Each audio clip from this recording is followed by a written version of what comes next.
todos. Sí, mi nombre es Manuel Morales, soy profesor en la Universidad de Montreal, en el Departamento de Matemáticas y Estadística, trabajando en aplicaciones de Machine Learning en la industria, principalmente en el sector financiero desde hace ya varios años. También soy cofundador del grupo OCF, que es un grupo de colegas que desde siempre hemos trabajado en esto de transferencia tecnológica del aprendizaje de máquina, y a través de esta compañía ayudamos a las industrias justamente a generar valor a partir de sus datos y utilizando el aprendizaje de máquina. Hoy lo que quisiera hablar es hablar un poco de lo que es la inteligencia artificial y de cómo puede ser utilizada para cambiar la manera en que la industria genera valor. Lo voy a hacer principalmente desde el punto de vista del sector financiero, porque una de las experiencias que yo tengo es como científico en jefe de la inteligencia artificial del Banco Nacional de Canadá. El Banco Nacional de Canadá es el sexto banco en el país, no es el banco central, es un banco privado que se llama Banco Nacional, y ahí yo acompañé la iniciativa de transformación digital de esta institución durante 3 años y obtuve esta experiencia de cómo se puede utilizar esta tecnología con los datos que están siendo recabados para generar de manera automática otro tipo de maneras de funcionar. Así que, sin más, voy a pasar a compartir mi pantalla y empezar a hablar un poco de qué es la inteligencia artificial para dar un poco de contexto. Así pues, rápidamente, inteligencia artificial. Bueno, la inteligencia artificial no es nuevo, está claro que tiene unos 50, 60 años, incluso más, que los investigadores universitarios trabajan en esta rama del conocimiento. Si la queremos definir, pues es una rama del conocimiento que busca a entender y a reproducir la inteligencia humana, ¿no? Y eso quiere decir muchas cosas. Eso quiere decir neurociencia, biología, química, física, matemáticas, informática. Pero generalmente lo que uno realmente está aludiendo cuando uno dice inteligencia artificial, muy probablemente se está refiriendo uno al aprendizaje automático o machine learning, que es una rama de la informática que estudia la manera en que se puede programar una computadora a través de ejemplos para que la computadora no sea programada de manera fija, pero más bien pueda conocer situaciones, patrones para tomar decisiones y replicar la capacidad humana para reconocer ciertas cosas como imágenes, texto, etc. Ejemplos. Bueno, el primer ejemplo del que uno puede acordarse es Deep Blue, que es esta computadora de IBM que pudo derrotar al mejor jugador de ajedrez. Este tipo de inteligencia se basa más bien en la capacidad de cómputo, más que en el aprendizaje. Avanzando un poco más hacia adelante, en 2011 hay otro algoritmo, Watson, que utiliza métodos de NLP. NLP es Natural Language Processing, Information Extraction, o métodos de extracción de información para jugar al Jeopardy. Jeopardy es este juego donde la persona tiene que responder a preguntas, lo que implica que tiene que comprender el lenguaje y sus sutilidades, porque a veces estas preguntas son un poco cargadas de ironía o de doble sentido, y además es capaz de buscar información.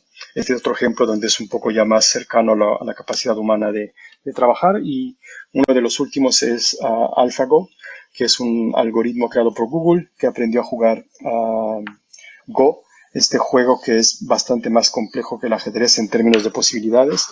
Y lo interesante aquí es que este método utilizado aquí es Reinforcement Learning, que permite al algoritmo de aprender entre comillas, jugando con él mismo diferentes millones y millones de veces, a aprender las mejores estrategias. Y a partir de ahí, mucho de los avances han sido en reconocimiento de imágenes, donde ahora hay algoritmos que son capaces de reconocer los diferentes elementos que existen en una foto. Y y no solamente de reconocerlos, pero también de escribirlos cuando se mezclan con la comprensión del lenguaje. Por ejemplo, hay algoritmos que son capaces de describir de manera muy exacta lo que está pasando en una foto, no solamente las imágenes que están contenidas, pero también las acciones o las intenciones que pueden verse dentro de la foto. Eso es lo que uno escucha desde fuera de lo que es la inteligencia artificial. Ahora, si queremos entrar un poco más en lo que es, la idea es que estos métodos permiten de reconocer formas, patrones regulares en bases de datos que son enormes, porque cuando uno piensa, por ejemplo, en una imagen, en realidad son millones y millones de píxeles que contienen información sobre lo que se está viendo. Estos métodos también son buenos para predecir para hacer un poco de predicción, así es reconocer tendencias y también para definir estrategias optimales, como en el caso de la aplicación de un automóvil autónomo. Detrás de todo eso, en realidad, lo que hay es, si uno deconstruye estos ejemplos, realmente lo que hay atrás son métodos que son capaces de separar o de detectar diferencias entre las características de ejemplos que son mostrados. Por ejemplo, aquí, de manera muy simple, estoy ilustrando lo que se llama supervised learning contra unsupervised learning. En supervised learning o aprendizaje supervisado, si tenemos dos tipos de objetos o de ejemplos, fundamentalmente lo que estamos tratando de hacer es, a través de las características, poder distinguir estos dos ejemplos a través de datos que han sido etiquetados. Estos yo sé que son círculos, estos yo sé que son taches, ¿no? Y observando muchos ejemplos de este tipo, un modelo es capaz de separar dos grupos de observaciones. En el unsupervised no hay etiquetas, solamente observamos los ejemplos y estos métodos son capaces de separar con un cierto grado de confianza los tipos de observaciones distintas. Ahora, lo interesante, y quizá voy a pasar unos 2 minutos en esto, lo interesante y que trae, lo interesante de estas aplicaciones realmente es cómo se hace esta representación. Por ejemplo, ya estoy dando un ejemplo donde los datos están ya puestos en un espacio vectorial, el que yo puedo separar o con el que puedo yo aplicar modelos matemáticos. Lo que realmente es interesante de estas técnicas es cómo puedo yo hacer para que una foto se represente en un espacio vectorial o en un gráfico sobre el cual puedo yo enseguida aplicar este tipo de métodos. Y eso ha sido posible gracias a los desarrollos de los últimos 10 años en redes neuronales, que son los métodos que, entre otras cosas, permiten representar datos muy complejos como una fotografía o como el lenguaje, el texto, en espacios vectoriales que guardan las características fundamentales de estos ejemplos. Si volvemos, por ejemplo, al ejemplo de las imágenes, una foto en realidad son decenas de miles de píxeles por decenas de miles de píxeles. Eso se transforma en un espacio a través de una red neuronal, en un espacio vectorial mucho más simple, en el cual se pueden aplicar métodos para diferenciar entre un perro y un gato, por ejemplo. Esa es la primera cosa sobre la que yo quería hablar, que era la representación de conocimiento. Esto es lo que hace posible la mayor parte de las aplicaciones artificial y eso es posible gracias al desarrollo en las redes neuronales, que no son los únicos métodos de la inteligencia artificial, pero son uno de los métodos más exitosos.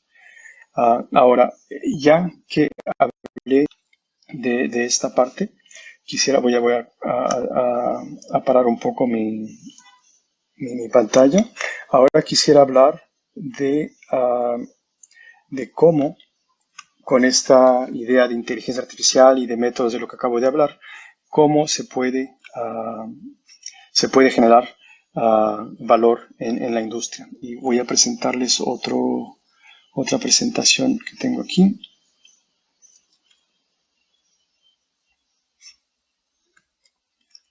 que habla un poco de esto. Aquí está. Bueno, ya que hablé rápidamente en 10 minutos de lo que es la inteligencia artificial y lo que está detrás, que realmente son matemáticas y poder computacional, ahora cómo se puede generar valor económico con estos métodos. Me gusta siempre empezar con esta citación de Andrew Ng, uh, uh, que era el científico en jefe de Baidu, el gigante asiático en media social. En esta citación, él compara la situación actual con la que se vivió hace 100 años o más de 100 años cuando la electricidad empezó a aparecer. Era una tecnología que iba a transformar la industria, se sabía. Y él nos comenta, por ejemplo, aquí que en esa época se empezó a contratar gente que tenía el puesto de vicepresidente de electricidad o gente que tenía la capacidad o la misión de imaginar cómo se podía transformar los procesos con electricidad. Y la idea era de poder ir preparar la compañía al futuro que la electricidad iba a producir. Y lo que estamos viendo ahora es un poco eso, es que la tecnología está ahí, la inteligencia artificial existe, los diferentes métodos, los diferentes ejemplos como los que les mostré, pero aún no estamos viviendo una transformación a la escala que uno se imaginaría. Uh, y una de las razones por las cuales no estamos viendo todavía esa transformación exponencial, como la que se vio con electricidad, es justamente que falta la infraestructura. Cuando uno piensa lo que pasó hace más de 100 años con la electricidad, aunque ya existía y se entendía el fenómeno, no existía toda la infraestructura que era necesaria para conducir la electricidad de un lugar a otro, para transformar los procesos, para empezar a transformar la forma en que la compañía funcionaba. Entonces estamos justamente en la misma encrucijada, donde se tiene que empezar a pensar cómo una compañía va a reestructurarse y a construirse otra vez para poder crear valor con esta tecnología. Así pues, hay mucha expectativa en el sector industrial. Y resulta que crear valor con la inteligencia artificial es difícil, pero también es simple al mismo tiempo. Es simple porque, como hemos visto, la tecnología está ahí. Ya hay ejemplos, existen actualmente ejemplos donde la tecnología se aplica para empezar a generar valor, pero es difícil en el sentido de que para que todo un sector pueda adoptarlo, tiene que cambiar mucho la estructura. Y bueno, para empezar, hablando de cómo se puede hacer una transformación digital de este tamaño, me gusta empezar hablando de este mito que existe en la industria donde mucha gente en el sector financiero principalmente ve la inteligencia artificial como simplemente modelos más complicados de estadística o de computación, pero que no son simplemente más sofisticados. Lo que realmente está pasando es que estas nuevas tecnologías son más complejas, pero también funcionan de manera distinta y por esa misma razón permiten una reestructuración completa de la manera en que las industrias se organizan. Y aquí voy a hablar un poco de manera genérica de un proceso en una industria. Uno puede pensar en la industria que uno tenga en mente, pero en cualquier proceso de generación de valor se puede ver estas cuatro partes, ¿no? Percepción, se observa un medio ambiente, se capturan datos alrededor de ese medio ambiente.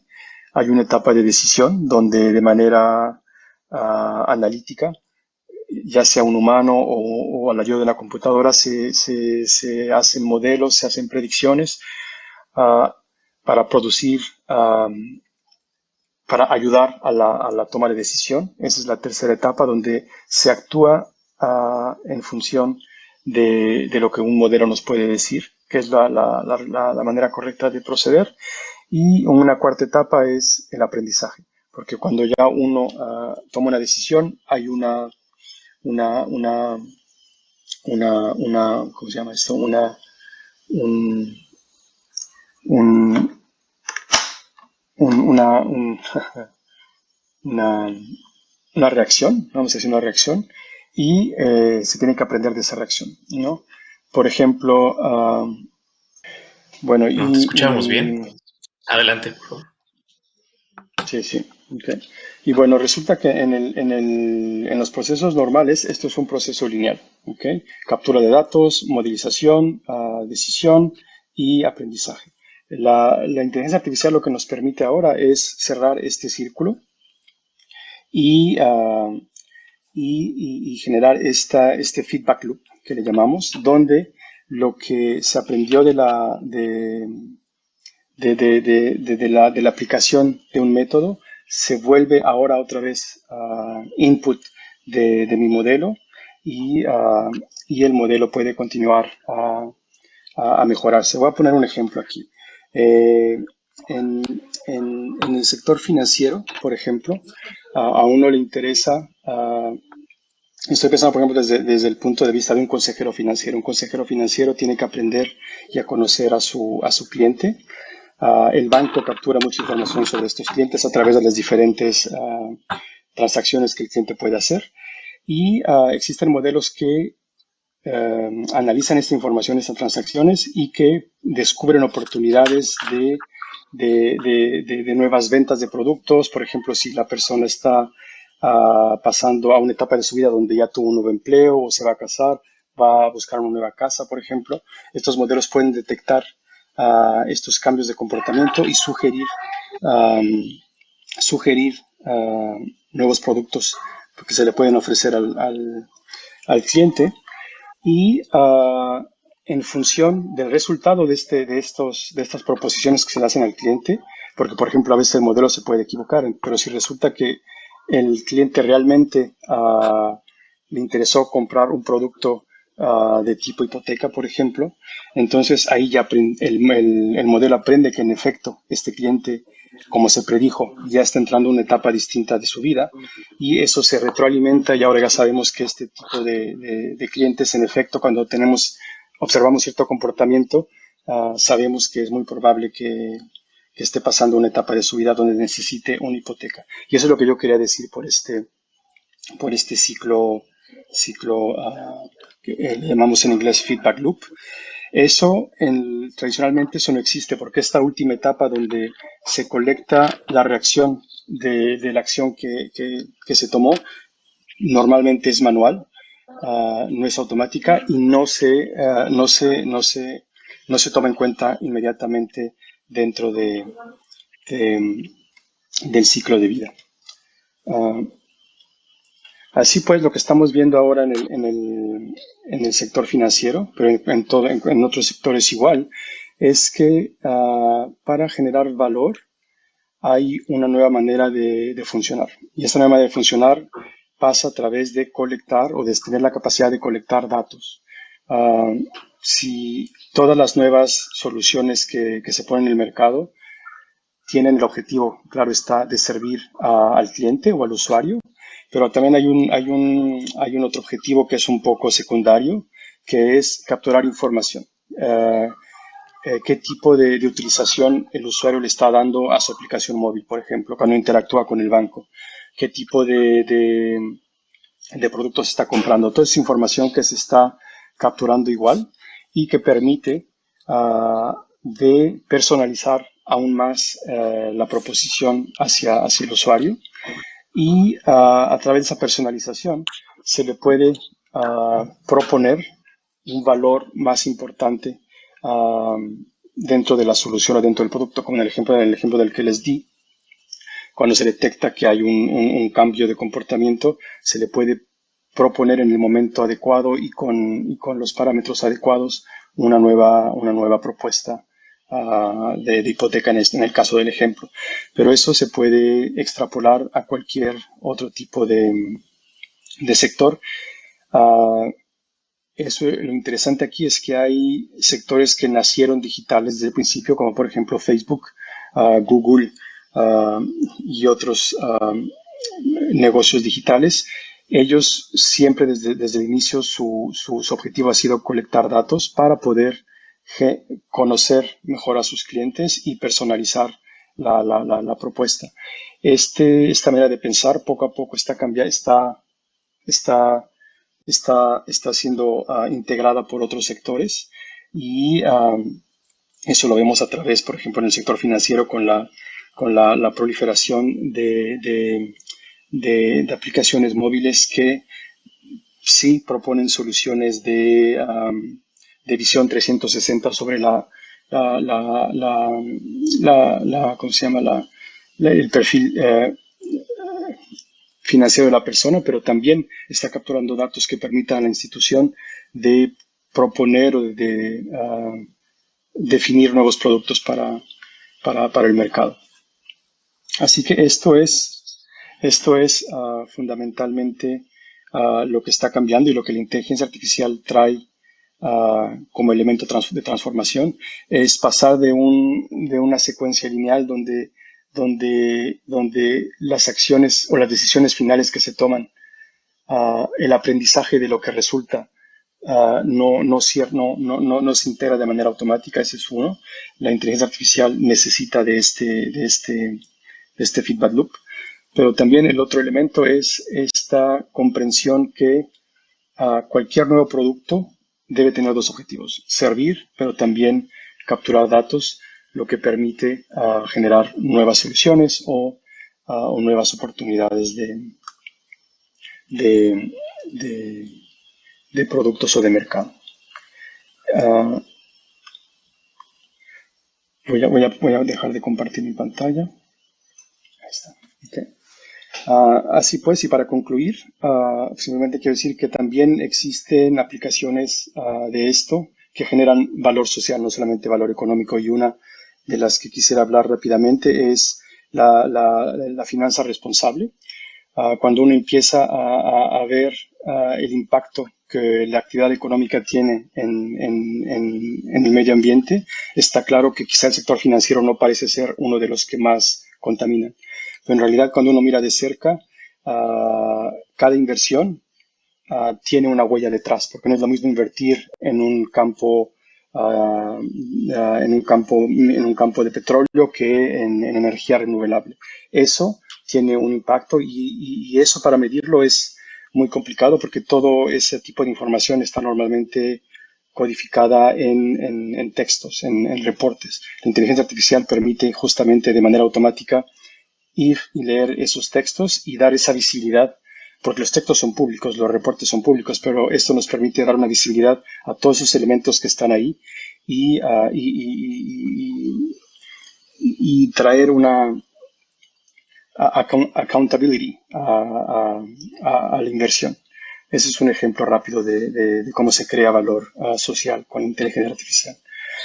Y así pues muchas gracias por la oportunidad de presentar esto y a la próxima.